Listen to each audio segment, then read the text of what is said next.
사도신경을 안 외우는데 야, 사도신경 몰라? 전능 가서 천재를 만드지 몰라? 몰라? 응? 한 적이 없어서요. 없어서 그러면서 사모님 없었어. 우리가 안 했지. 응. 주기도문만 했잖아요. 사도신경 안 했잖아. 내 죄구나. 내 죄야. 너무 안 했을 것 나도 생각. 전능 가서 천재를 만드신 하나님 아버지를 내가 믿사오고 뭐야 들고 나는 이거 어디서 한 거지? 우리 어릴 때. 아니 나 최근에도 한 거 같은데? 예? 아니 아니 어릴 때 했던 게 그 기억에서 올라와요. 적이 없어요.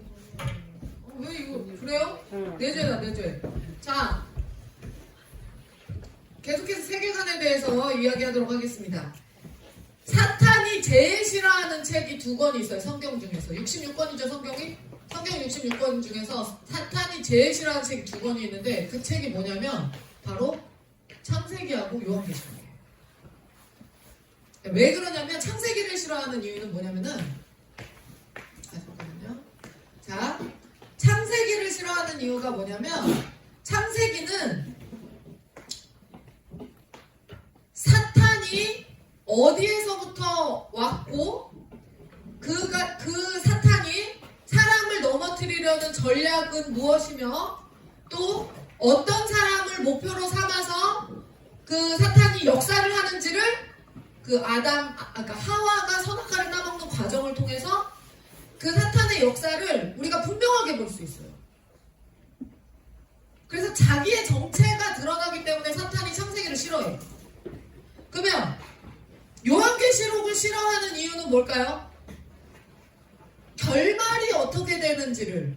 그러니까 요한계시록에는 이 사탄의 우리를 괴롭히고 하나님의 나라를 회방하고 확장을 방해하는 그 사탄의 마지막 결말이 어떻게 되는지가 요한계시록에 나와요. 어디로 가? 지옥으로 가죠.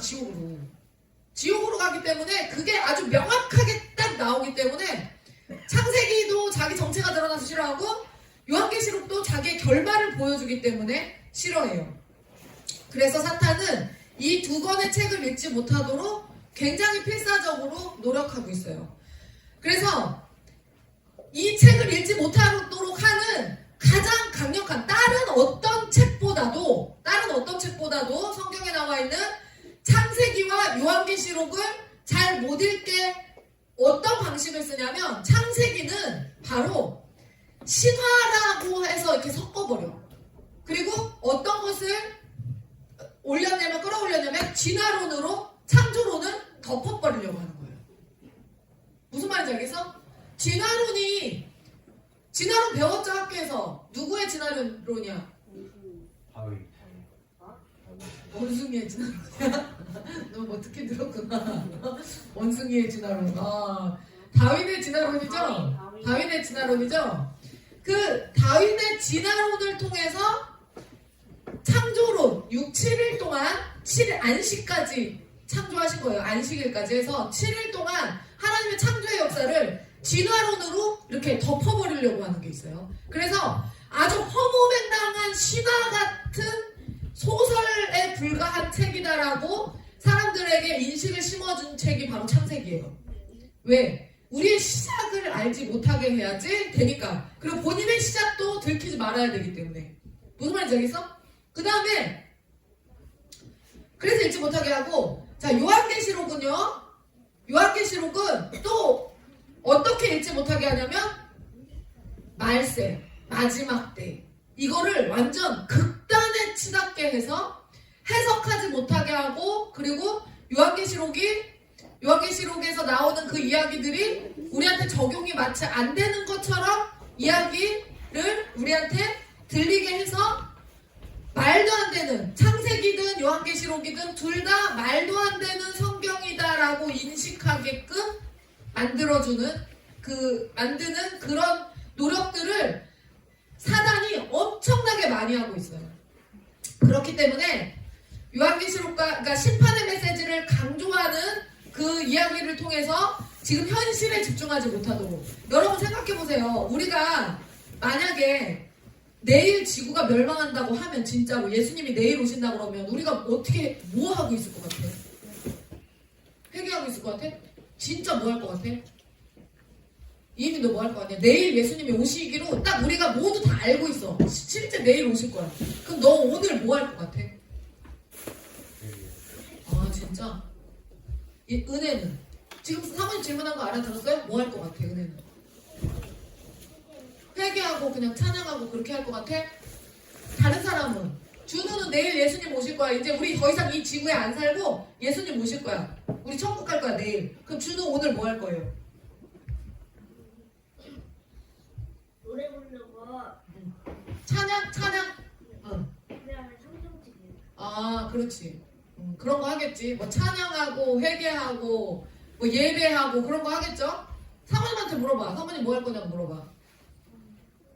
내일 어? 친구가 멸망되는 무엇을 인가요? 나는 그냥 똑같이 살 거야. 사모님은 내일 지구가 멸망한다면 사모님은 어떻게 할 거라고? 나는 그냥 만약에 오늘이 수요 예배 시간, 오늘이 수요 예배 하는 날이라서 오늘이 수요일이라서 수요 예배를 드려야 되면 사모님은 출근했다가 퇴근해서 교회로 오잖아요. 그럼 예배를 드리고 집에 가서 잘 거야. 그리고 내일 주님이 오시면 주님 오시기 직전까지 원래 사모님이 하는 일을 그냥 할 거예요.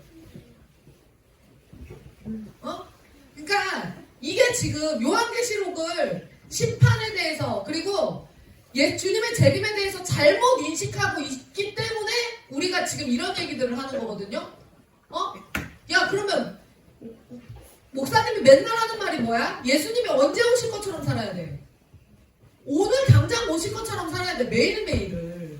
근데 우리가 그렇게 살지 않기 때문에 만약에 주님이 내일 오신다고 생각을 하면 내일 오시기 전까지만 내가 어떤 거를 오늘부터 준비를 해놓으면 내가 구원받을 수 있을 거라고 생각하는 거야. 아니야. 구원의 확신이 있으면 구원의 투구라고 하잖아요. 예전 사모님 설명한 적 있어. 구원의 투구를 한 번 쓰면 벗길 수 있다 없다? 없어. 사모님은 구원받았다는 확신이 믿으면 확신이 있기 때문에 나는 지금 죽어도 천국에 갈 수 있다는 확신이 있기 때문에 오늘 밤에 예수님이 오시든 내일 예수님이 오시든 상관없어. 내가 할 일을 이 땅에서 마지막까지 해야 될 일을 하는 거예요. 만약에 이희민 이한비가 천국 올라가기 전에 이 땅에서 너무 그래도 배는 고파요 엄마 밥은 먹어야 될 것 같아요. 그럼 나는 밥을 먹일 거야 쟤네를. 하모님은 그걸 할 거예요. 그러니까 이런 믿음의 투구를 확실히 쓰고 있는 사람들은 요한계시록을 통해서 시험에 들 수가 없거든. 근데 일반적으로 그렇지 못하기 때문에 시험에 든다고. 그래서 요한계시록을 막 그 말세 종말론에 대입시켜갖고 굉장히 읽지 말아야 되는 책처럼 그렇게 사람들한테 이야기를 했기 때문에 못 읽게 하는 거예요. 그게 누구의 전략이라고? 신화하고 창조론을 섞어버리고 요한계시록하고 말세 종말론을 섞어버리는 게 우리한테 사단이 자기의 정체를 들키지 않기 위한 아주 강력한 방법이에요. 그러니까 우린 더 어떻게 해야 돼? 요한계시록과 창세기를 더 여러 번 읽어야 되는 거예요. 무슨 말인지 알겠어요? 창세기는 믿음의 기초와 세계관을 형성하는데 굉장히 대단히 중요한 책이에요. 창세기의 구조를 보면 여기 뭐라고 나와 있죠? 창조, 타락, 심판. 1장부터 11장까지는 창조와 타락, 홍수 심판 사건, 바벨탑. 우리가 지금 아브라함, 이삭까지 들었냐? 지금 자면서? 아브라함까지 나왔지. 아브라함까지 사모님이 듣고 일어났는데. 자, 저 사건 쭉 나오고 아브라함, 이삭, 야곱. 저거는 세계사에 들어가요. 일반 역사. 그 다음에 여기 이삭부터 야곱, 유다, 요셉. 야곱이 누구야? 야곱이 이스라엘이죠? 야곱이 이스라엘이라고. 지금 이스라엘이 누구야? 지금 이스라엘이란 이름이 어디서 나왔어? 야곱의 이름이잖아요. 몰라? 니네 성경 읽었잖아. 몰라? 야곱이 하나님의 사자하고 씨름하잖아. 하나님하고 씨름하잖아. 약복 강가에서 씨름하잖아. 그래서 약복 강가에서 씨름해갖고 누가 이겨? 야곱이 이기죠. 근데 하나님을 이긴 자라는 명칭으로 하나님이 너를 이제 야곱이라 하지 않고 이스라엘이라 하리라. 그때 이스라엘이라는 이름이 주어져요. 그리고 그 야곱의 후손이 이스라엘이야 지금. 그렇게 이스라엘이 된 거예요. 그러면서 실제로 이스라엘이라는 나라가 존재하고 있잖아. 그러니까 사람들은 신화처럼 창세기에 있는 이야기가 이스라엘의 역사가 다 신화인 것처럼 아주 먼 나라, 꿈나라, 저쪽 안드로메다 이야기인 것처럼 그렇게 생각을 하지만 실제로 실제라고 실제. 그 역사가 창세기를 통해서 일반 세계사까지 연결되는 이야기가 성경의 창세기를 통해서 이야기가 되고 있는 거예요. 자, 그리고 창세기에는 어떤 것들을 말하고 있냐면 천지 만물을 누가 지었다? 누가 지었어요? 하나님이 지으셨죠. 천지 만물을 하나님이 지으셨다. 그래서 이 세상의 모든 원리와 질서는 하나님의 창조 질서와 원리대로 돌아가고 있다라는 것을 창세기에서 말해주고 있어요. 무슨 말인지 알겠죠? 그래서 창세기는 창세기 1장 1절에 제일 처음에 시작되는 말이 뭐예요? 태초에로 시작해요. 그쵸? 1장 1절 우리 다 외워볼까? 시작! 창조하시니라. 다 아네? 어떻게 외웠냐? 하도 많이 그 부분은 읽어서 기억이 났니? 다시 다 같이 한번 크게 얘기해볼까? 시작!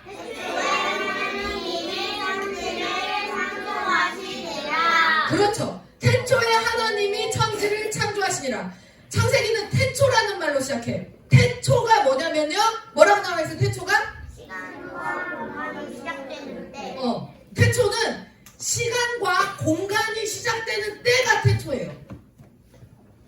그런데 바로 그때를 말하는 게 태초인데 창세기의 기록은 태초 이후에 일어난 일에 대해서 쫙 기록하고 있어요. 그런데 태초 이전에 일어난 어떤 일이 있었는지는 이야기가 나오지 않아.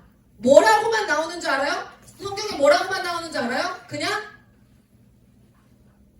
하나님이 태초 이전에 하나님이 그냥 스스로 계셨다라고만 나와요. 그러니까 하나님이 그냥 계셨다. 하나님이 홀로 계셨고 그러다가 시간과 공간, 이 물리적인 이 시간과 공간, 이거 여기 공간이잖아. 그쵸? 이 공간이 생긴 거예요. 공간. 하나님은 공간을 뛰어넘어서 시간을 뛰어넘어서 역사하시는 분이고 근데 공간이 생긴 게 바로 태초예요. 그리고 그 전에는 그냥 하나님만 홀로 계셨던 거예요. 자, 그리고 그러면 태초를 기준으로 해서 태초 이전에는 하나님만 홀로 계셨고 태초 이후에는 창세기에 나타난 여러 가지 기록들이 그대로 이루어졌다라는 기록이 그 전제를 가지고 쓰여진 책이 바로 뭐라고? 창세기라고. 하나님과 태초를 기준으로 쓰여진 책이 바로 창세기예요. 하나님은 자신에 대해서 많은 말씀을 하지 않았어요. 왜 많은 말씀을 하지 않았냐면 우리가 말로 설명할 수 있는 존재가 아니에요. 그래서 하나님이 하신 일들만 설명하고 있어. 창세기를 통해서. 야, 하나님이 자기 자신을 뭐라고 얘기했냐면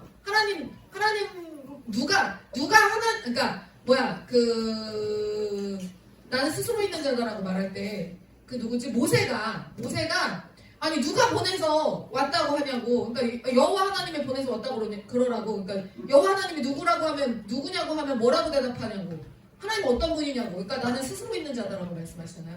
더 이상 말이 필요 없어요. 여러분, 우리가 스스로 존재할 수 있어요? 인간은 스스로 존재할 수 있는 존재예요? 없는 존재예요? 없어요. 여러분, 다온이를 지금 만약에 아무도 돌보지 않는다고 생각해보세요. 다온이를 제가 어떻게 될까요? 제가 지금 24개월이거든요. 근데 다온이를 아무도 돌보지 않아.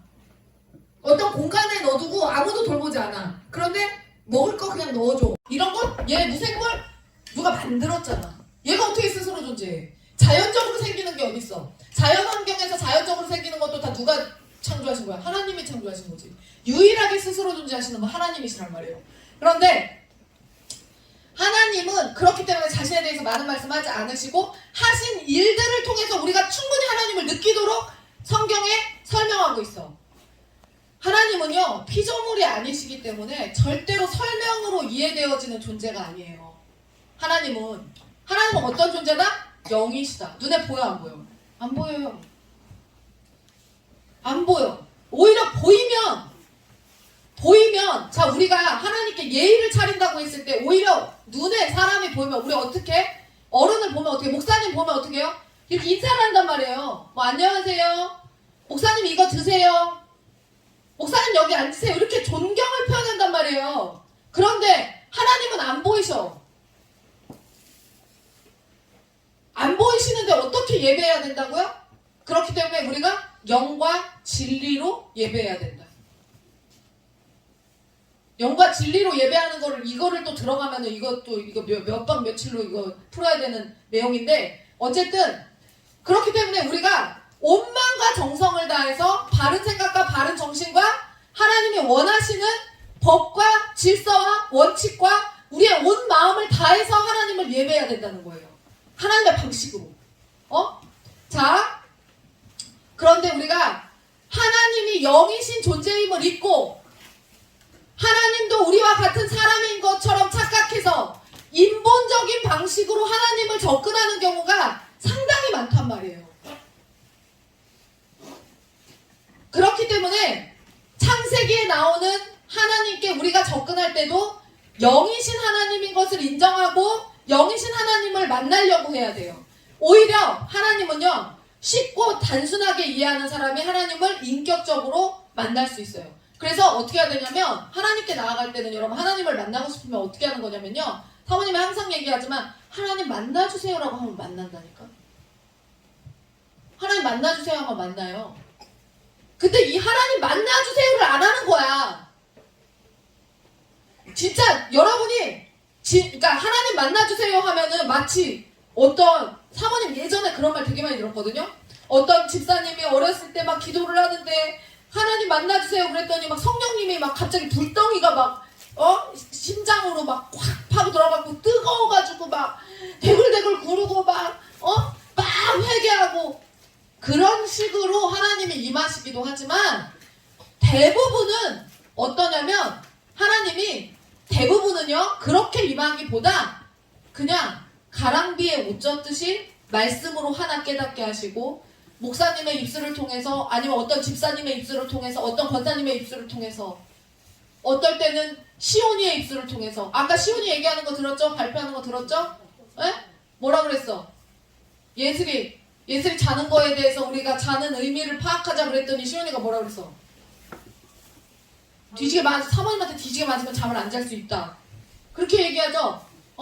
사모님의 시온이 어리지만 시온이의 입술을 통해서 우리가 수많은 사실들을 깨닫게 된단 말이에요. 그렇게 하나님이 이렇게 저렇게 역사하시는 하나님을 통해서 우리가 하나님을 경험하게 되는 거예요. 그 경험치가 쌓이면 하나님이 보여요. 무슨 말인지 알겠어요? 하나님의 손이 보여. 말로 때리잖아요? 사모님이 누구한테 막 말로 때리잖아? 그러면 저게 사모님이 그냥 하는 말이 아니라 저게 하나님이 나에게 주시는 말씀이구나. 지금 사모님의 입술을 통해서 하나님이 나를 때리고 있구나라는 거를 알아차리게 돼요. 무슨 말인지 알겠어요? 목사님이 그렇게 때리고 있구나. 그 목사님이 하는 게 아니라 하나님이 지금 목사님의 입술을 통해서 나를 말씀으로 때리고 있구나라는 거를 알아차리게 된다고. 이 경험치가 쌓여야 돼. 무슨 말인지 알겠죠? 자, 하나님은 지식으로 우리가 막 성경 공부한다고 막 하나님을 알게 되면 얼마나 좋겠냐. 맨날 성경만 보고 있게. 근데 생활 속에서 말씀을 통해서 만나는 하나님, 깨닫게 되는 하나님, 내 삶 가운데 말씀을 적용시키면서 깨닫게 되는 하나님, 경험하는 하나님이 진짜 하나님인 거를 우리가 알아야 된단 말이에요. 진리는 쉽고 단순하고 인격적으로 만나주신다. 하나님은 뭐 이런 거야. 말 못하는 다원이한테 갑자기 논문을 쓰라고 요구하지 않으세요. 네? 쟤는 지금 제가 말을 못하기 때문에 제 입에서 말이 떨어지는 게 기적이란 말이야. 근데 그런 애한테 하나님이 야 너 논문 써. 논문 안 써? 논문 왜 안 나왔어? 언제까지 내가 쓰라고 그랬는데 왜 안 나왔어? 쳐 맞아. 이런 하나님이 아니란 말이에요. 우리의 능력치를 그러니까 때로는 하나님의 역사하실 때 우리의 능력치를 뛰어넘는 어떤 역사도 우리를 통해 하게 하실 때가 있지만 대부분 상식적으로 하나님이 우리를 이끌어 가시단 말이에요. 대부분이. 무슨 말인지 아시겠죠? 그렇게 좋으신 하나님이란 말이에요. 그래서 인격적으로 하나님을 만나려고 하면 야 하나님은 니네가 하나님이 어떤 존재인지 모르겠다 그러면 사모님이 니네들을 되게 사모님 화날 때 말고 사모님이 진짜 사랑해 줄 때 있지. 아, 내가 이럴 때 정말 사모님의 사랑이 느껴진다. 내가 하늘꿈 어린이부로서 사모님의 사랑이 느껴진다. 그럴 때의 사모님의 상태에, 그런 사모님의 상태에 10배, 100배라 그러면 안 느껴질 것 같으니까 10배. 그런 하나님. 그러니까 하나님이 얼마나 인격적이신 분이시겠어. 우리의 눈높이에 맞추시는 분이란 말이에요. 무슨 말인지 알겠지? 자, 그러면 우리가 세계관이 뭐라고 그랬죠? 세상을 바라보는 눈이라고 그랬어요. 자, 그러면 세상을 어떻게 바라보고 어떻게 해석할 것인가의 문제가 바로 세계관이라는 거라고 했는데, 자, 세계관은 다른 말로 하면 뭐예요? 안경이에요, 안경. 해석이 진짜 중요하거든요. 사모님이 엊그저께 식당에 갔어요. 근데 원래 사모님은 밥을 집에서 잘 안 해먹기 때문에 매일 식당을 가는데, 식당에서 무엇을 먹을까를 계속 고민을 하다가 뭐 먹으러 가자 식구가 5명이니까 이런저런 얘기가 막 나왔는데, 갑자기 사모님이 원래 비싸서 잘 안 가는 그 생태탕집이 있어요. 1인분에 12,000원이야. 그래서 목사님 사모님 둘이 있을 때 가는데 5 식구가 다 있을 때는 가면은 5만 원 정도의 돈이 나오기 때문에 사모님 잘 안 가요. 함께 5만 원 쓰긴 좀 아까워서. 그래서 목사님 사모님 둘이 있을 때만 주로 가는데, 애들이 5명이 애들이 다 있어서 그날 조금 사모님 부담스러웠어. 그런데 그냥 갑자기 난데없이 거기를 가자고 사모님이 얘기를 한 거예요. 그래서 거기를 딱 갔는데, 사모님이 거기를 가자마자 주인 아줌마가 오랜만에 갔거든요. 오랜만에 갔는데 주인 아줌마가 그 사모님 장갑을 딱 꺼내놓는 거예요. 사모님 장갑을. 어그 장갑. 여기 털 막 복수복수 달린 거. 어? 비싸게 주고 샀거든? 예뻐가지고. 그런데 없어진 거예요, 어느 날. 집에 없더라고. 근데 사모님은 원래 잘 잃어버려서 집 안에 어딘가 구석에 다 박혀있어. 그래서 나중에 이사할 때 되면 나오고 그러거든? 근데 요즘에 계속 했었는데 어느 날부터 없어졌는데, 거실에 있는 것도 아니고 사모님 방에도 없고 화장대에도 없고 옷장에도 없고, 그래서 어디 갔는지 모르겠다. 근데 집 안에 있다고 생각을 했어요. 절대 밖에 있는지 몰랐는데, 그 장갑을 딱 주시면서 지난번에 오셨을 때 이거 놓고 가셨더라고요. 그래서 언제 오시나 기다렸는데 계속 안 오시길래 그냥 여기다 뒀는데 오늘 오시네요, 오늘 오셨네요 하면서 그걸 딱 주는 거예요. 잃어버렸던 그 물건을 찾았어요. 근데 그러고 났을 때는, 그걸 딱 받았을 때는 처음에는 아무 생각이 없었어. 이걸 찾았네요 그랬어. 그런데 어젯밤에 집에 와가지고 곰곰이 생각했어요. 성경학교를 앞두고 겨울 수련회를 앞두고 내가 잃어버린지도 몰랐던, 내가 되게 좋아한 장갑 한 쌍을 찾았네. 해석이 들어가게 되는 거야. 여러분, 그게 의미가 있을까 없을까? 있어요. 그 의미가 있어요. 나는, 사모님은 그게 그걸 잃어버린지도 몰랐어요. 난 우리 집에 있는 줄 알았어, 그게. 그리고 그걸 잃어버리면 안 되는 장갑이거든요. 그거 되게 예쁘고 비싼 장갑이에요. 근데 그리고 국내에 없어. 해외 직구한 거예요. 호주에서 해외 직구한 거야. 그래서 국내에 없는데 너무 그게 잃어버린지도 몰랐고, 근데 다른 사람이 잘 보관하고 있었던 거예요. 그랬다가 예상치 못하게 거기를 딱 밥 먹으러 갔는데 그거를 결국에는 찾은 거야. 그리고 돌아온 거야, 나한테. 그래서 이건 뭘까? 이거 의미 있는데? 라고 생각을 했어요. 인생은 뭐라고? 사모님, 신앙생활은 뭐라고요? 해석이에요, 해석. 해석이 진짜 중요해요. 여러분들을 두고 나를 중심으로 해서 벌어지는 사건들을 어떻게 해석하느냐. 그게 여러분, 우리의 삶에 있어서 해석을 잘하는 그 사고를 가지고, 눈을 가지고 있는 자들이 정말 나중에 또 잘 되고 잘 풀어져요. 해석을 제대로 잘해야 돼요. 세계관이 뭐라고요? 세상을 바라보는 눈이고, 해석의 차이 때문에 어떻게 해석하느냐에 따라서 분쟁이 일어나고 다툼이 일어나는 거예요. 자, 그래서 세계관은 안경이야. 우리가 어떤 안경을 끼고 세상을 바라보느냐에 따라서 세상은 다르게 보이는 거예요. 무슨 말인지 알겠어요? 자, 선글라스 끼고 여기 들어와봐. 지금 밝죠? 사모님 밝은 거 별로 안 좋아하거든요. 근데 여기 밝죠 지금? 선글라스 끼고 있으면 어떤가? 여기가 지금 밝아 보일까? 어두워 보여요. 그럼 어두워요 이러면 우리가 뭐라 그럴까? 선글라스 끼고 있는 어떤 사람이 여기에 들어와가지고 여기 왜 이렇게 어두워요 이러면 뭐라 그럴까? 안경을 벗으세요 그러겠지. 선글라스를 왜 실내에서 끼고 계세요? 안경을 벗으세요 이러겠지. 자, 우리가 대낮에 선글라스 끼고 여기 안에 실내에서 들어와가지고 어둡다고 하는 것처럼 왜곡된 눈을 가지고 있을 수 있어요. 자, 내가 쓴 선글라스를 벗지 않고 세상을 계속 왜곡되게 바라보면 왜곡된 세상만 보고 사는 거예요. 우리는 우리의 왜곡된 안경을 벗고 창세기의 안경을 써야 돼. 하나님이 원하시는 세계관과 인간관을 갖추고 사람을 바라보고 세상을 바라보고 그 일어나는 현상을 해석할 수 있는 눈을 가지고 있어야 돼. 그럼 어떻게 돼요? 사업을 하다 보면 여러분 어떤 일이 일어나는지 알아요? 사업을 하다 보면 진짜 말도 안 되는 어떤 일들을 경험하게 돼요. 말도 안 되는. 사모님이 아주 친하게 지내는 희망점 원장님 얘기를 사모님이 자주 하잖아요. 그 희망점 원장님이 모든 사람이 보면 아주 흠모할 만한 사람이에요. 얼굴이 막 그렇게 이쁘다는 게 아니라 얼굴은 그냥 평범한데 그냥 고상하신데 성품이 좋아요. 성품이.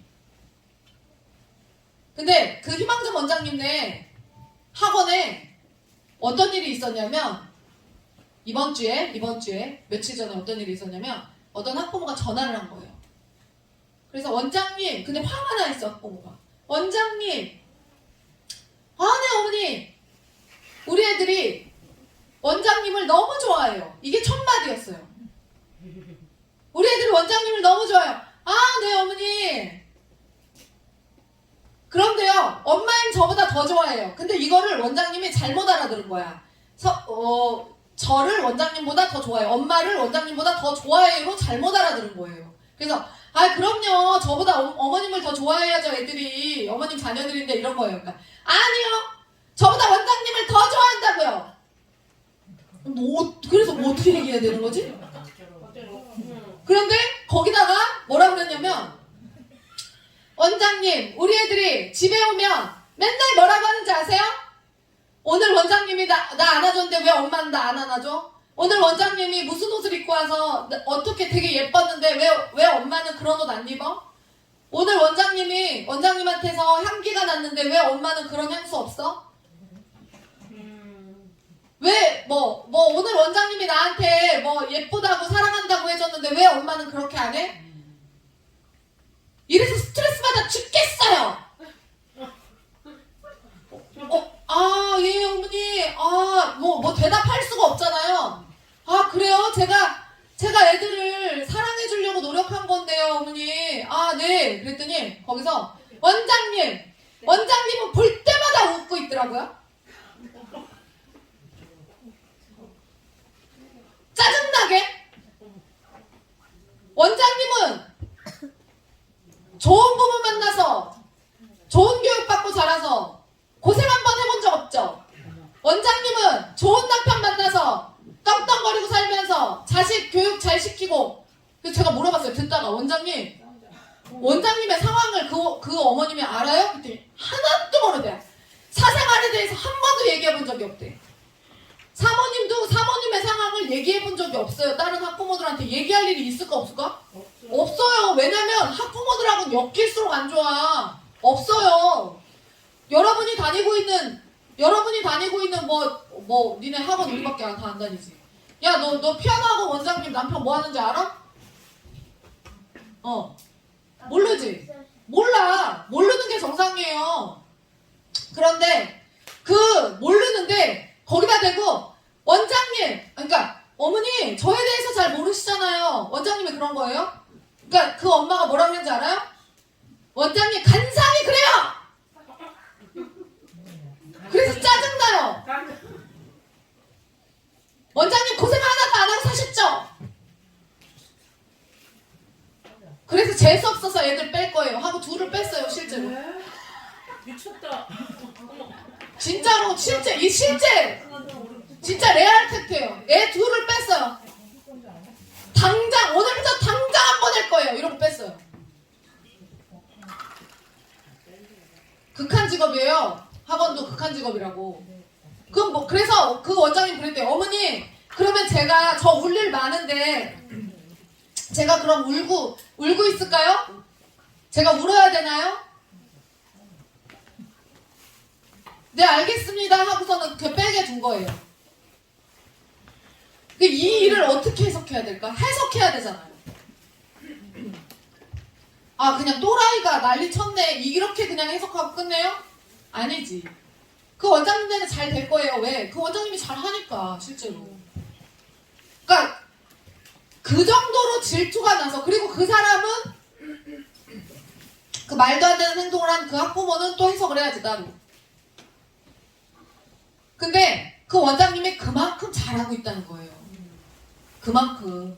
그렇게 뽀송뽀송하다는 거예요. 사람들이 질투가 날 만큼 에너지가 좋다는 얘기예요. 상콤하다는 얘기예요. 진짜로 그 원장님은 고생을 한 번도 해본 적이 없어요. 시부모님한테 사랑 엄청 받고 친정에서도 사랑 엄청 받고 자식들도 다 공부 잘하고 자기 남편이 삼성에서 부장이고 그러니까 아주 행복하게 잘 살고 있는 사람이에요. 근데 여러분 그거에 대해서 그래서 사모님이 해석을 쫙 해줬어요. 그러니까 위로받고 그렇게 해서 이제 잘 넘어갔는데 여러분 이게 이 원장님한테 상처 준 그 엄마는 어떤 안경을 끼고 있는 거예요? 아주 잘못된 뭐라 그러지? 피해의식 가득하고 열등감 가득한 그 모든 거를 그 열등감의 안경으로 보고 있는 거예요. 그러니까 그게 그 사람이 하는 모든 일이 제대로 굴러갈까? 안 굴러가겠죠. 근데 세상에 그런 사람들이 있다는 거예요. 파란 안경을 낀 사람들은 온 세상이 파랗게 보이고 빨간 안경을 낀 사람들은 온 세상이 빨간색으로 보이고 어떤 눈으로 세상을 바라보느냐에 따라서 자기 자녀들을 그렇게 사랑해준 사람의 마음에 대못을 받고 애들을 뺄 수도 있는 거예요. 대단히 중요한 거예요. 최근에 사모님이 본 영상 중에서 여러분들 보신 분들 있을 거예요. 선천적으로 생맹으로 태어나서 세상의 색을 제대로 볼 수 없었던 사람이 생맹 안경을 끼고 나서 세상을 보게 된 그 영상이 나와요. 그 유튜브에 보면 그게 나오거든요. 그 유명한 영상들이 여기 있어요. 저기 있는 할아버지가 자녀들이 선물해준 그 생맹 안경을 끼고 세상을 제대로 보기 시작해요. 그래서 막 울어. 저 아이들도 다 울어요. 나무가 진흙같이 생기지 않았네. 이렇게 고백한단 말이에요. 그리고 막 울어. 막 색을 제대로 보고 나서 막 우는 거를 본 적이 있어요. 이렇게 제대로 세상을 보게 됐을 때만 느낄 수 있는 그 황홀함을 우리가 이 사람들이 이제서야 그 안경을 보고 저 나이가 들어서야 제대로 보기 시작한 거예요. 여러분 그럼 전도가 뭘까요? 전도가 뭐냐면요. 불신자들이 잘못 쓰고 있는 안경을 벗겨내고 우리가 보고 있는 아름다운 하나님이 만드신 이 창조의 세계를 그 사람들도 볼 수 있게 하는 게 바로 전도예요. 전도가 막 내가 저 사람을 막 어떻게 해가지고 교회로 데리고 와가지고 뭐 어떻게 그게 그렇게 접근하면 되게 어렵고 불신자들이 잘못 쓰고 있는 안경을 벗겨내고 이 하나님이 지으신 아름다운 세계를 하나님의 세계관으로 볼 수 있도록 바꿔주는 거. 그게 바로 전도. 그래서 전도를 믿지 않는 사람을 막 설득해가지고 새로운 종교인으로 탄생시키는 게 전도가 아니에요. 얼마나 어려워 그러면. 그걸 하려면 얼마나 어렵겠어요. 세계관을 바꿔주는 거예요. 새로운 해석을 주는 거예요. 그러면 새로운 해석을 계속 주면 그 주원규하고 현승원하고 둘이서 인터뷰하는 영상들을 계속 보면 주원규가 예수님 믿은 지 뭐 6개월? 1년이 안 됐잖아요. 주원규가 돈 많이 번 사람이잖아요. 근데 그 사람이 현승원이 인터뷰를 딱 딸 때 뭐라 그러냐면 그 기독교인들의 그 신박한 해석에 자기는 되게 놀라웠다는 거예요. 그러니까 예를 들면 막 나는 막 여기서 막 이러고 있는데 사건을 저쪽에서 바라보고 있다는 거예요. 누구의 입장에서? 하나님의 입장에서. 나는 막 이 사건을 파묻혀가지고 허우적거리고 있는데 이 사람은 전혀 다른 관점으로 하나님의 입장에서 본 관점을 해석해서 알려주더라는 거예요. 그러니까 저런 해석이 있을 수가 있구나 하면서 놀랬다는 거죠. 그런 일들이 계속되다 보니까 저들이 믿는 하나님이 진짜 어떤 존재구나, 믿을만한 어떤 분이구나, 실제로 존재하는 대상이구나 라는 생각을 해서 교회를 나오게 됐다는 거예요. 자, 세계관이 바뀌잖아요. 여러분, 그 이정훈 교수가 어떻게 됐어요? 예수님 믿기 전에는 막 여기 애들이 막 놀다가 버리고 간 킥보드 보면은 막 재수 없어가지고 막 발로 차고 막 자전거 보면은 왜 이런 거 여기다 두고 가는 거야 막 이렇게 욕하고 그랬었는데, 예수님을 딱 만나고 나서 놀이터에 나왔더니 아이들의 웃음소리가 너무 천국의 그 웃음소리처럼 들리고 꽃들이 나무들이 다 하나님을 찬양하는 걸로 보이고, 이게 뭐예요? 세계관이 바뀌어버린 거예요. 세계를 바라보는 관점이 완전히 바뀌어버린 거예요. 우리가 보는 아까 이런 아름다운 세상을 정말 이 색깔 그대로 그 이정훈 교수도 보기 시작했던 거예요. 무채색이었던 세상이 이렇게 컬러풀한 세상으로 바뀐 거예요. 그래서 세계관을 바꿔주는 것이 매우 중요해요. 친구한테 여러분들이 영향을 끼칠 때 그럼 어떻게 끼쳐야 되겠어요? 그냥 다른 애들이 다 모든 사람들은 뭐 어쩌고 저쩌고, 아까 뭐라 그랬어? 이희민 세모금 술 마신 거에 대해서 우리가 토론할 때 뭐라 그랬어요? 아까 사모님이 세계관 바꿔줬잖아, 니네. 그치? 하는 순간이 있었지. 아까 이희민이 뭐라 그랬냐면요, 세모금을 마신 것에 대해서 호기심에 내가 그랬다. 그럴 수 있는 거 아니냐? 우리 청소년기에는 그 호기심에 그 막 술에 대한 그 호기심 그거 그 정도 해서 맛보고 아니다 싶어서 딱 멈췄다. 그래서 사모님이 뭐라 그랬죠? 0과 1의 차이, 있음과 없음의 차이, 단 한 번도 해본 적이 없었다와 한 번 해봤다의 차이는 0과 1의 차이예요. 실제로 실수의 개념에서 0과, 자연수의 개념에서, 정수의 개념에서 0과 1 사이에는 숫자가 있어요, 없어요, 경미 선생님? 없죠. 근데 실수의 개념에서 0과 1 사이에는 뭐가 있어요? 무수히 많은 숫자가 있죠. 0.1, 0.01, 0.001, 0.0001, 0.00001, 이게 다 0과 1 사이에 있는 숫자들이에요. 무수히 많은 숫자가 있어요. 근데 그 1이 되게 넘어가지 말라는 거잖아. 무였으면, 죄에 대해서 무였으면 무로 있으라는 거였잖아요. 유로 가지 말라는 거잖아. 이게 0과 1의 차이라고 그랬잖아요. 확률을 표현할 때, 0과 1로 표현할 때 0이 뭔지 알아요? 일어날 가능성이 전혀 없음이 0이에요. 그렇게 표시해요, 0으로. 니네 공부했지? 중학교 때. 그런데 확실하다, 일어날 가능성이 확실하다를 뭘로 표현해요? 1. 근데 너는 1로 넘어가 버렸어. 억울합니다. 그래서 여러분 어떻게 하라고요? 지킬 수 있으면 최대한 여러분들이 삶에서 죄에 대해서는 0을 지키라고 얘기했죠? 그 전에 막 호기심에 그럴 수도 있는 거 아닙니까? 라고 했던 얘기가 어떻게 됐어요? 이 얘기 듣자마자 잘못했습니다. 쏙 들어갔어요. 너가 0에서 1로 넘어간 거에 대해서 너도 후회되지? 억울합니다. 아니 그냥 진짜로 후회되지. 그 얘기를 듣고 보니까. 네. 아니 후회 안 돼? 후회를 안 하고 있습니다. 막 후회된다기보다는 그냥 그런 게 중요하겠구나. 그냥. 그치, 들어왔지 그게 이제.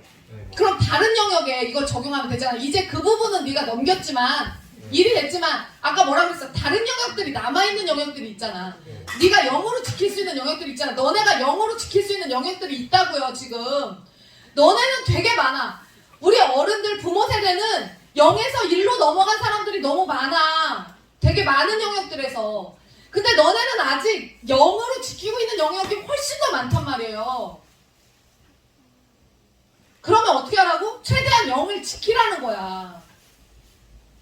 0과 1의 차이는 있음과 없음의 차이라고. 그러니까 이 세계관이 딱 들어가면, 이 세계관이 들어간 상태에서 니네가 나중에 휘민이는 이게 없는 상태에서 술 한 잔을 마셔본 거고, 너네는 이 개념이 있는 상태에서 나중에 수학여행을 갔어. 애들이 막 수학여행 가면 그런 애들이 있어요. 야 너네도 마셔봐, 이런 때 마셔야지 이러면서 그런 사람들이 있어요. 그럼 그때 어떻게 할 거야? 0을 지킬 거야? 1로 넘어갈 거야? 0을 지킬 거지. 이게 세계관을 만들어주는 거예요. 이게 그냥 뭐 예수 믿는 사람이니까 술을 마시지 마세요, 이러면 쟤처럼 마시는 거야. 근데 나는 그렇게도 안 마실 줄 알았어, 쟤는. 왜냐면 내가 하도 얘기를 해서. 근데 저런 애가 나오잖아요? 그러니까 오늘 이렇게 말을 해주는 거지. 야, 마신 것과 안 마신 것의 차이는 0과 1의 차이야. 일어날 가능성이 없다 해서 있다의 차이라고. 유와 무의 차이라고. 그러니까 애들이 갑자기 2명은 찬성이었고 2명은 반대였는데 갑자기 아 잘못했네요, 그러지 말아야겠네요. 유혜린, 넌 아까 그 얘기를 듣고 무슨 생각을 했어? 난 이렇게 하지 말아요. 갑자기. 그치? 아, 0을 지켜야겠다. 0을 지키는 게 굉장한 의미가 있는 거구나라는 생각이 들어갔어, 안 들어갔어? 들어갔어? 아니 얘는 이미 넘은 것 같은데. 아니, 다른 남아있는 영역들이 있을 거 아니야. 내가 항상 얘기하잖아. 남아있는 영역들을 지키라고. 어? 아, 네. 남아있는 영역들을 지키란 말이에요. 너는, 강정모, 너는 경찰서의 선을 너는 한 번 넘었어, 지금. 와 진짜 아니다 이거. 네가 역대급이야, 지금. 네가 역대급이야. 너는 지금 넌 진짜 비 오는 날 너는 먼지나게 쳐맞아야 돼, 너는. 석탄 들렸어. 야, 18살에 지금 경찰서를, 네가 첫 경찰서를 18살에 갔어. 아, 죄야. 근데, 야, 강정모, 근데 딱 한 번만 해. 끝이야, 이제 없어. 절대 하지 마. 알았어? 2번을 하잖아? 네가 여기서 한 번 더 하잖아? 그러면 100번 돼. 진짜 엄중 경고하는 거야. 절대 하지 마. 이런 일이 있어서는 안 돼. 알았어? 아멘. 이희민이 한 번 더 마시잖아요? 100번 됩니다. 억울합니다. 100번 된다고.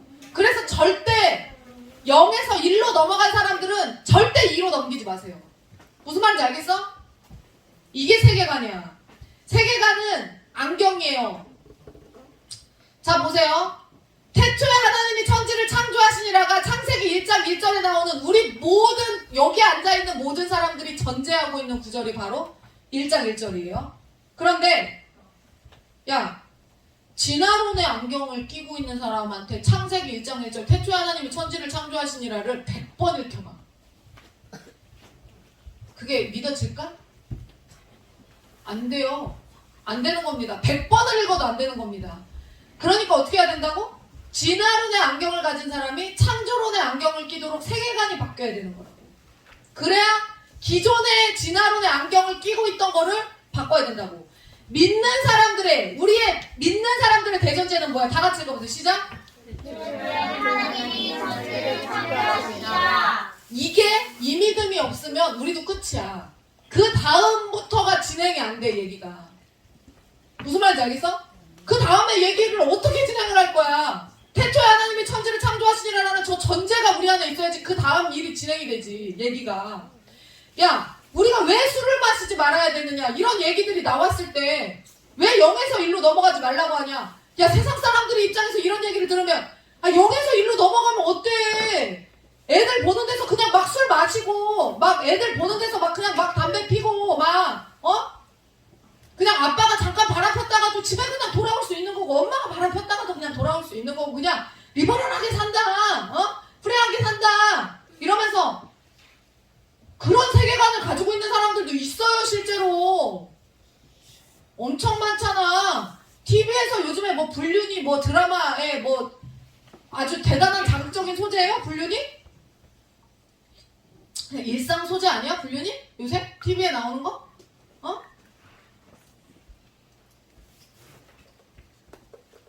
대단히 이 믿는 사람들의 대전제, 태초에 하나님이 천지를 창조하시니라는 저 대전제가 믿는 사람들에게 가장 중요한 전제예요. 창세기 3가지 전제 다시 한번 읽어봅시다. 시작. 천지를 창조하셨다. 창조된 모든 영역은 하나님이다. 창조된 모든 영역은 구원받아야 영역이다. 네, 맞아요. 그래서 이거를 우리 모두가 다 인지하고 있는 영역이에요. 이거 다 믿어요? 이 3가지? 하나님께서 천지를 창조하셨다. 맞지? 두 번째. 그런데 하나님이 창조하셨지만 창조된 모든 영역은 어떻게 됐어 지금? 타락했어요. 사모님을 봐도 그렇고 여러분들을 봐도 그렇고 우리의 부모 세대를 봐도 그렇고 타락했단 말이에요. 그러면 이 세상은 어떤 영역이라고? 회복해야 할 영역이다. 그리고 모두 저 타락한 영혼들이지만 구원받아야 되는 영혼들이고 우리가 저들의 구원을 위해서 노력해야 되는 사람들이다라는 세계관을 가지고 밖에 나가서 살아야 돼요. 네? 그래서 하나님이 여러분들을 어떻게 쓰실지 모르죠? 하나님이 여러분들을 어떻게 쓰실지 모르지만 아까 이 3가지 대전제를 가지고 있는 이 사람들은 이 범주 안에서 반드시 살아가겠어요. 하나님이 천지를 창조하셨다. 창조된 모든 영역은 타락했다. 창조된 모든 영역은 구원받아야 할 영역이다. 그러면 이 3가지 대전제를 갖고 있는 사람이 회사를 가면 이 안에서 행동을 하겠지. 공부를 할 때 이 안에서 이 목적, 창조된 모든 영역이 구원받아야 될 영역이다라는 저 목적 가지고 하겠지. 일을 하겠지. 공부를 하겠지. 영향력을 끼치겠지. 돈을 쓰겠지. 그쵸? 자, TV에서 TV 토론회 하는 거 여러분 많이 보셨을 거예요. TV 토론회 할 때 계속 논쟁을 하나를 딱 가지고 뺑뺑이 계속 돌아요. 그쵸? 야당하고 여당 싸우는 거 보세요. 여러분 봤어요? 뭐 청문회 하거나 대정부 질문 하거나 사모님은 매일 아침에 그걸 들으면서 시작을 해요. 매일 아침에 시사 프로그램을 들으면서 시작하거든요. 근데 그거 보면 아주 웃겨요. 그리고 되게 재밌어요. 자, 재빨리 토론을 할 때 이길 수 있는 대단히 중요한 그 치트키가 뭐냐면요. 상대방의 전제를 부수고 시작하는 게 말을 잘하고 토론을 잘하는 치트키예요. 전제를 부숴버리는 거야. 이거를 누가 잘하냐면 한동훈 장관이 잘해요. 한동훈 장관이. 그래서 사람들이 막 야당 의원들이 막 공격하잖아요. 어떤 틀을 딱 프레임을 짜가지고 거기다가 딱 넣어놓고 공격하잖아요. 그러면 한동훈 장관이 항상 그 프레임에서 딱 빠져나와서 그 질문이 잘못됐습니다. 그래서 틀을 부숴요. 네 전제가 잘못된 거야 라고 딱 부숴. 그러면 질문한 사람이 막 대단히 당황해. 네가 가지고 있는 세계관이 오류가 있어라고 딱 찝는 거예요. 그러니까 계속 발려요. 그런데도 계속 싸움을 걸어. 사도 바울의 예를 한번 들어볼게요. 사도 바울은 원래 바리새인 중에 바리새인이었고 율법에 능통한 사람이었어요. 그는 구약에 통달한 사람이었어요. 수천 번 읽었을 거예요.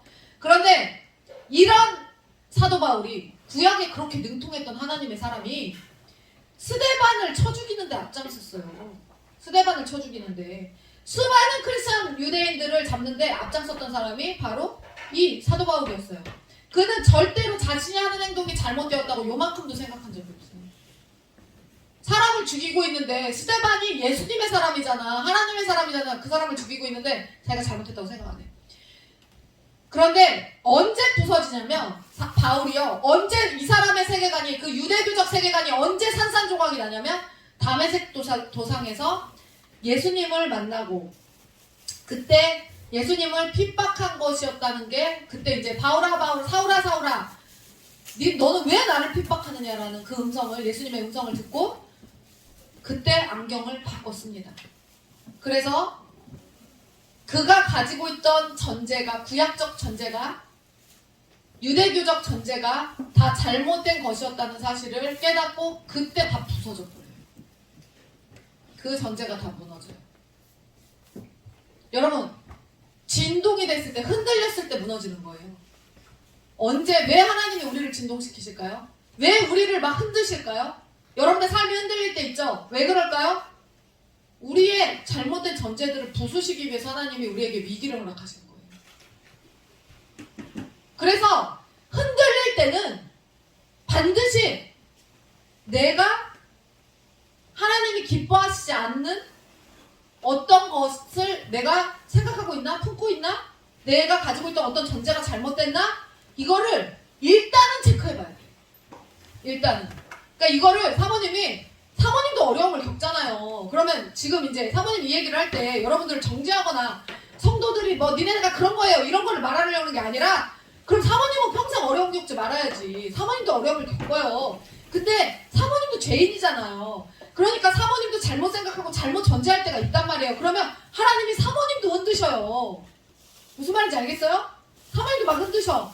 그때 막 생각하는 거야. 아, 내가 하나님을 기쁘시게 하지 못하는 어떤 전제를 잘못 가지고 있었나? 이걸 바꿔야 되나? 내가 잘못 행동한 게 있나? 이거를 확인해야 돼요.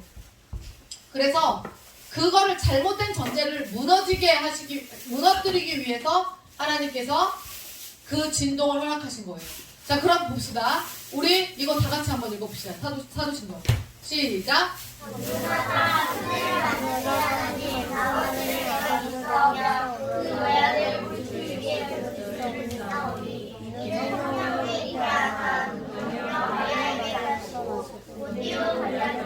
고난을 받으사 십자가에 못 박혀 죽으시고 하늘에서 전능하신 하나님 우편에 앉아 계시다가 저리로서 산자와 죽은 자를 심판하러 오시리라. 성령을 믿사하며 성도가 성도를 것과 죄를 사하여 주시는 것과 우리들이 사는 것과 영원히 사는 것을 믿사옵나이다. 아멘. 요거 외워야 돼요. 요거 외워야 돼요. 이번 주부터 사도신경 외우면서 시작합니다. 원래 목사님이 기도하고 시작했잖아요. 주일 대예배 때. 근데 사도신경 외움으로 시작할 거예요. 자, 사도신경이 이제 마지막이에요. 이 사도신경이 대부분의 교회들이 예배를 시작할 때 사도신경을 하거든요. 우리 교회는 안 했어. 근데 원래는 해요. 근데 이 사도신경으로 시작을 하는데 이 사도신경이 바로 전제의 대표적 사례가 이 사도신경이에요. 사도신경은 창세기부터 요한계시록까지의 믿음의 고백이면서 동시에 믿음의 전제예요. 그래서 이 사도신경을 외우면서 이 믿음의 전제로 고백하는 사람들이 모여서 이제 예배를 시작하겠습니다 라고 하는 게 예배예요. 이게 믿어져. 여기서 한 문장이라도 나는 조금 거치는 문장이 있다. 나는 좀 저 문장은 난 조금 깨름직하다라고 싶은 거 있어요? 한번 살펴볼까요? 전능하사 천지를 만드신 하나님 아버지 내가 믿어하면 믿어요? 천지를 만드셨지. 우리는 이걸 믿어야 돼. 그 외아들 우리 주 예수 그리스도를 믿사오니 예수님이 하나님이 보내신 하나밖에 없는 아들이라는 사실을 믿죠. 예수님이 하나님이시죠. 이는 성령으로 잉태하사 예수님이 인간이 아니라 성령으로 잉태된 존재임을 믿죠. 다 믿어야, 이게 믿어져야 돼. 성령으로 잉태돼서 아버지 없이 동정녀 마리아에게서 낳고 동정녀 마리아, 동정녀가 뭐예요? 예전에 얘기했잖아.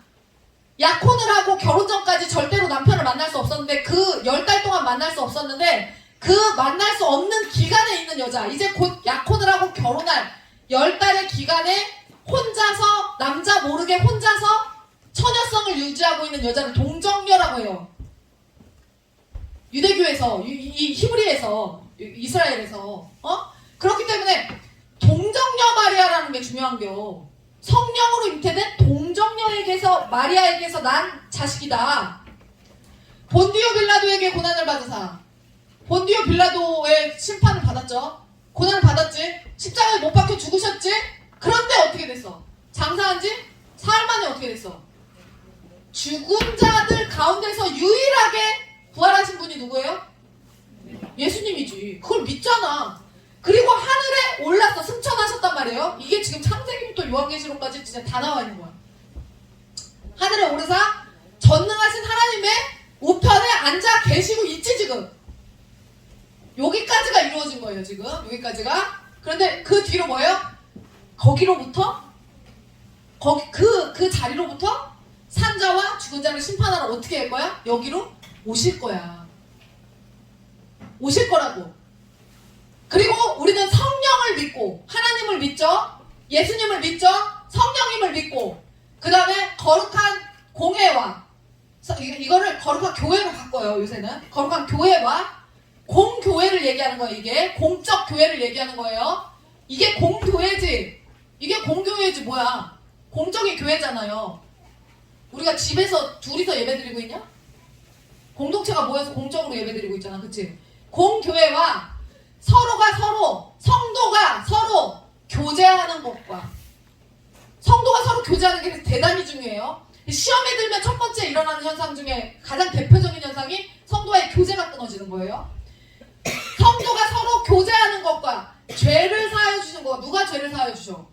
예수님이 죄를 사하여 주시는, 예수의 피로 우리가 죄사함을 입는 거죠. 그리고 하나님이 죄업다하심을 받는 거죠. 죄를 사하여 주시는 것과 몸이 다시 사는 것과 우리가 죽고 나서 우리도 죽잖아요. 우리가 죽기 전에 예수님이 오실 수도 있지만 몸이 다시 어떻게 해요? 살아나요. 우리도 다 부활체가 돼요. 우리가 다시 살아나는 것과 그 살아난 몸으로 영원히 어디에서 살아? 천국이나 지옥에서 사는 것을 믿습니다. 그거야. 이거를 전제하는 사람들이 드리는 게 뭐라고? 예배예요. 아멘. 이거를 전제하고 드리는 거야. 내일부터 이거를 우리도 이제 할 거거든요. 니네 다 외워야 돼. 이거 모르는 사람은 다 외워야 돼. 이해면 너 알아 몰라? 너는 알아? 너 외울 수 있어? 외웠어? 쟤는 어떻게 외웠지? 이거를 다 외워야 돼요. 외워서 내일부터는 이거를 사도신경을 외우고 예배를 시작하기로 목사님하고 얘기를 했어요. 자, 이게 전제가 돼야 돼. 반드시. 이게 믿는 자들의 대전제예요. 그래서 이제 내일은 이 전제에 대해서 좀 더 심층적으로 강의를 할 거예요. 내일 예배 시간에. 오늘은 여기까지 할 거예요. 그래서 여러분이 나는 이 전제를 진짜로 전제로서 믿고 있나? 하나님을 이거를 전제로 하지 않는 사람들은 뭔가 이상한 거야. 뭔가 구멍이 하나가 빠진 거예요. 요거를 잘 기억하고, 자, 오늘 강의는 여기서 마치도록 하겠습니다. 박수 3번. 가서 저거 먹으러 가.